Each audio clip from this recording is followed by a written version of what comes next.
win or just go down the tubes completely.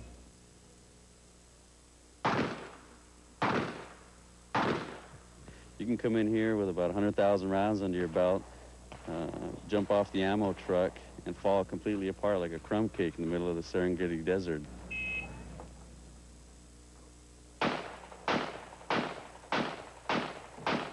You know, you shoot 99.99%, and it might not be good enough. Right. And it's a very, very precise match.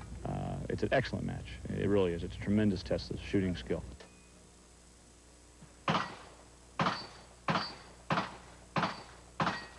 And the pressure here at the Bianchi is just enormous. And you're not allowed any mistakes, you know. Any of the mistakes is going to knock you right out of it. They've been invited from across the country and around the world to take part in the most prestigious pistol tournament ever held. Over 100 of the world's best pistol shooters will compete for $200,000 in cash and prizes to determine who will be the winner of the 1986 NRA Bianchi Cup.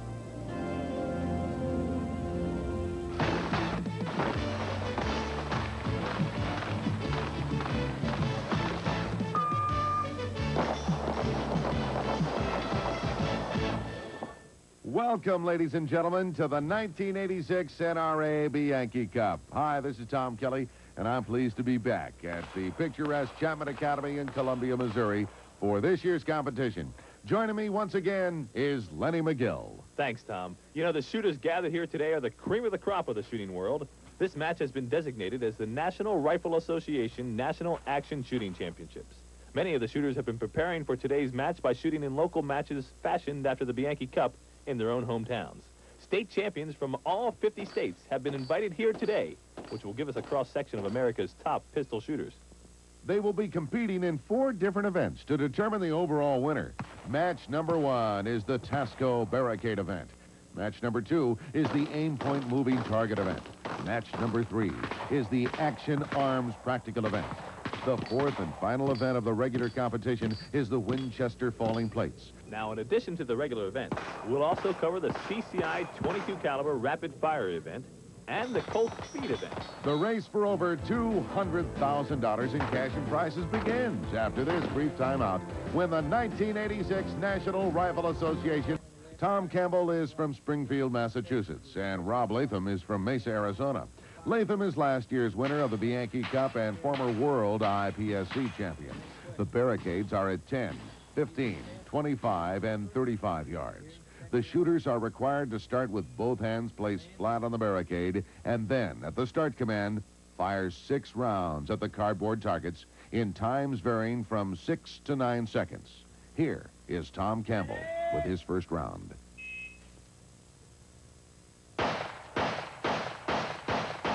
You may notice that Campbell's pistol is not the average gun.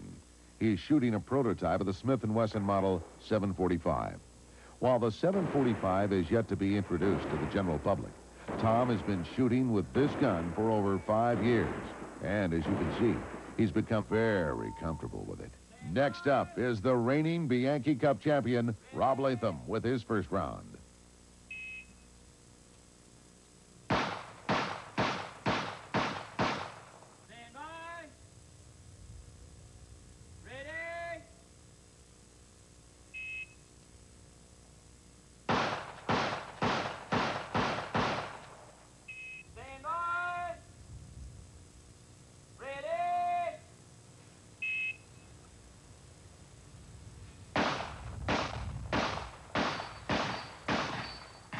Latham's experience in IPSC, where the fastest and most accurate shooter wins, helps him tremendously in the Bianchi Cup.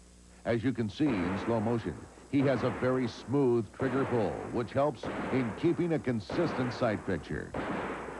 Stand by. Ready.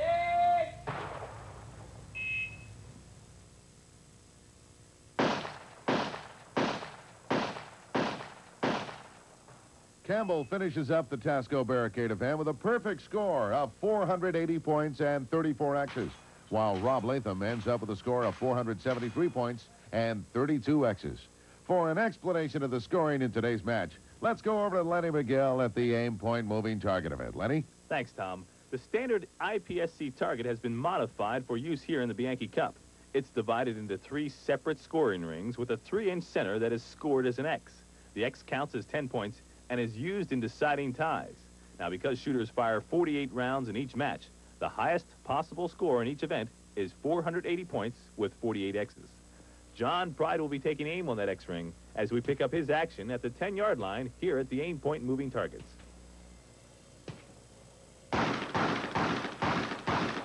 Pride is a firearms instructor with the Los Angeles Police Department, and he placed second in the 1983 Bianchi Cup.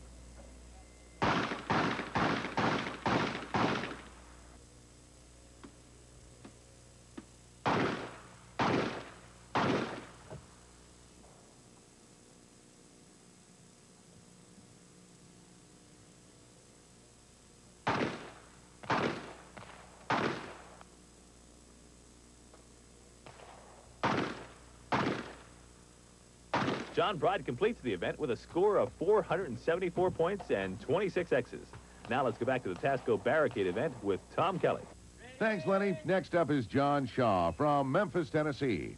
Shaw operates his own firearms school there. It's called the Mid-South Institute of Self-Defense Shooting, or MISS, as it is commonly referred to there. He teaches law enforcement, military, and civilian personnel. Shaw has mastered all firearms, from pistols to shotguns.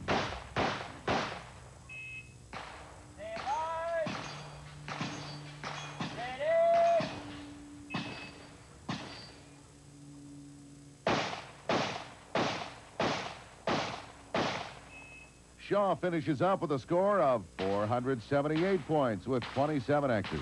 While we're waiting for the next shooters to get prepared, let's go back to Lenny McGill at the aim point moving target event. Bill Rogers has stepped up to shoot in the aim point moving target event. Bill is a holster designer from Jacksonville, Florida. He is shooting with Team Safariland, which is a new innovation in the shooting sports. Many of the shooters are sponsored by companies in the shooting industry. With Team Safariland, several companies have come together to sponsor a group of shooters.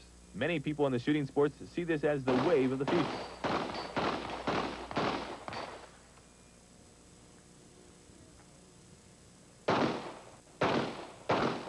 Bill Rogers finishes the aim point moving targets down 4 points with a score of 476 and 33 X's. We've got a new shooter up at the Barricade, so let's go back to Tom Kelly. Thanks, Lenny. Next up is Riley Gilmore. He owns several shooting ranges in the Tulsa area, and he finished 16th in last year's match.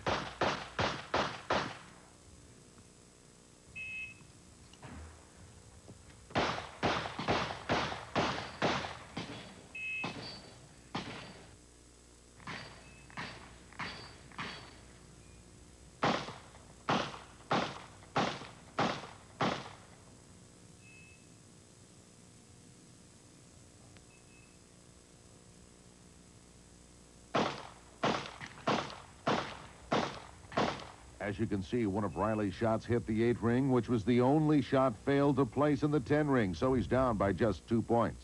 This gives him a grand total of 958 points and 66 X's after 2 events. That places him in 2nd place behind Tom Campbell. In 3rd place is Wayne Umberger. Van Smith is in 4th place, while Bill Rogers is in 5th place. Coming up next is the Action Arms Practical event as the 1986 NRA Bianchi Cup continues. Go Barricades.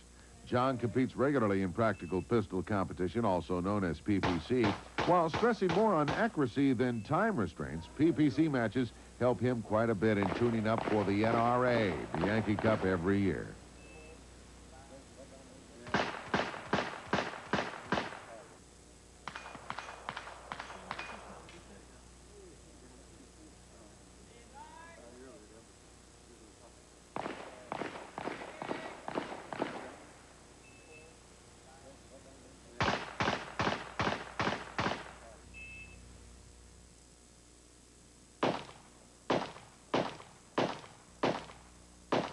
Pride has some problems with the Barricades as he scores just 469 points with 35 X's, down 11 points, which is a lot in this match.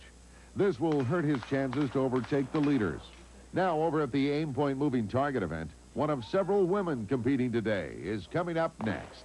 That's right, Tom. Handgun competition is not restricted to just men. Interest from women in the sport is growing rapidly.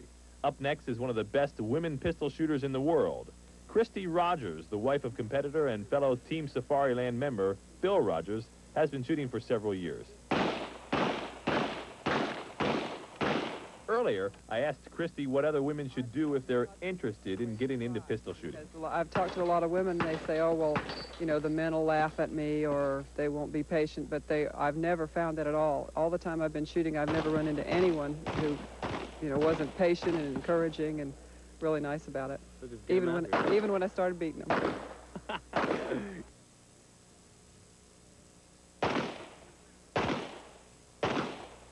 Christy Rogers finishes with a very respectable 466 points and 23 X's.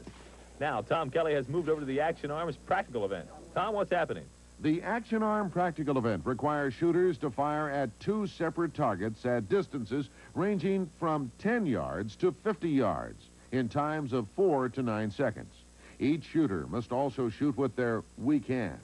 Up first is Paul Liebenberg, originally from South Africa. Paul now lives in America and works for Pacmine, a firearms accessory manufacturer.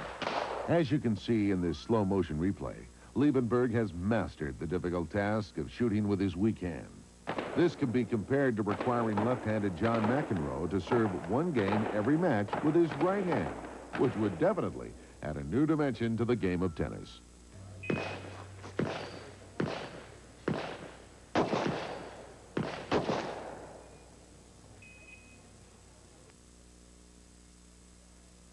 Liebenberg is not happy, dropping 4 points and giving him a score of 476 points and 31 X's. In addition to the 4 regular events, there is also the CCI 22 caliber event. Now, this event won't count on the overall cup standings, but there is a $2,500 first prize. Lenny, what's going on over there? Thanks, Tom. The CCI 22 caliber rimfire event differs from the regular events in that the smaller 22 caliber pistol is used to knock down steel plates, and also there is no time limit. The person who knocks them down in the shortest time is the winner. If you miss a plate, 5 seconds is added to your time. Up now is Andy Fulford. Fulford is from Minnesota and is a lifetime shooter.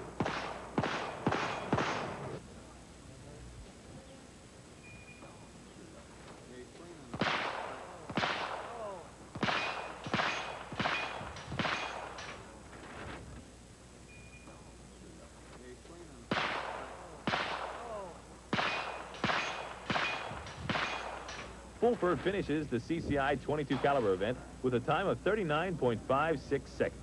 Now let's go back to Tom Kelly at the Action Arms practical event. Now up is Brian Enos. Brian is from Mesa, Arizona, and is Rob Latham's shooting partner.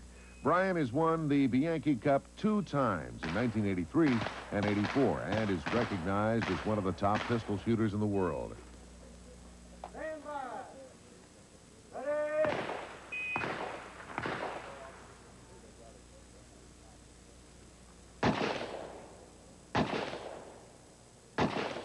Enos finishes with a perfect score of 480 points with 34 X's. This gives him 3rd place in the practical event and 12th place overall. Looking at the results after 3 events, Riley Gilmore has jumped ahead of Tom Campbell by 2 points. Bill Rogers has moved up to 3rd place, while John Shaw has come up to 4th place. Wayne Umberger has slipped to 5th place. The contest is tightened considerably, with only 10 points separating the top 5 competitors. Coming up, the 4th and deciding event, the Winchester Falling Plate, as the 1986 National Rifle Association Bianchi Cup continues. Welcome back to the 1986 NRA Bianchi Cup. I'm Tom Kelly, along with Lenny McGill, at the Winchester Falling Plates. In this event, the shooters must fire at 6 8-inch steel plates from varying distances and times. Since there are no scoring rings, each plate counts as 10 points and an X. This match will decide who will be the reigning king of pistol shooting in the United States for the next year. It is getting exciting. First up is Tom Campbell, who is currently in 2nd place. If he scores a perfect 480 points, he'll move into 1st place and have a chance for that $10,000 first prize. You know, Lenny, even though all of the shooters are competing against each other, there's a feeling of camaraderie between each of the shooters. Well, that's right, Tom. Most of these shooters are friends during and also outside the matches. And even though they're competing against one another, they're really shooting against themselves. Campbell has done it. A perfect 480 points. That puts him in first place now. He'll continue to shoot for X's until he misses to break any ties in the Winchester Falling Plates event. Now here's Tom Campbell going for a new record in the Winchester Falling Plate event. If he knocks down all 6 plates, he'll break the record of 155 X's. Well, he's knocked them all down, but wait a minute. It seems his last shot was over the time limit. He ties the old record of 480 points with 155 X's. Up next is Riley Gilmore. Gilmore has a chance to overtake Tom Campbell for first place if he doesn't miss and scores a perfect 480 points. Watching him out there getting his mat ready reminds me of the way Major League pitchers smooth out the mound before they start pitching. Well, you know, Tom, these shooters are athletes just like baseball players, golfers, or tennis players. The money is not quite the same to be able to completely rely on professional shooting for your livelihood. But as the sport grows, the prizes and dollars grow right along with it. Riley Gilmore has done it. A perfect score of 480 points puts him in first place over Tom Campbell by 2 points. Bill Rogers finishes in third with a score of 1,908 points and 136 X's, followed by John Shaw and Wayne Umberger. Rob Latham ends up in 7th place overall, and his partner Brian Enos comes in 12th. Lenny McGill is down on the sidelines with this year's NRA Bianchi Cup champion, Riley Gilmore. What are you going to do with all this money and with your newfound fame? Well, actually, first thing I'm going to do is buy a 911 Turbo. Oh, yeah? Yeah. We'll be back with more action as the top 20 finishers let it all hang out in the fast and furious Colt Speed event. This has become one of the more popular events with competitors and spectators alike. And rightly so. In this fast and furious event, the top 20 finishers shoot at 5 knockdown steel plates. The last plate is electronically connected to the timer and will stop the shooter's time when hit. The preliminary rounds have been completed, and Tom Campbell and Brian Enos are up now to see who will advance to meet Rob Latham in the final. Tom Campbell wins the first round with a time of 2.26 seconds and leads Enos 1-0. Tom Campbell wins the second round with a time of 2.77 seconds. If Campbell wins one more round, he'll advance into the finals against Rob Latham. Tom Campbell misses a plate on that round and loses with a fault. This tightens up the match at 2-1. Enos wins his second round in a row with another miss by Tom Campbell. This evens out the match 2-2. Tom Campbell missed another plate. That means Brian Enos comes back from a 2-0 deficit to beat Tom Campbell 3-2. What a match. Brian will now shoot against his good friend and shooting partner, Rob Latham. These two shooters know each other very well and practice together at home in Mesa, Arizona.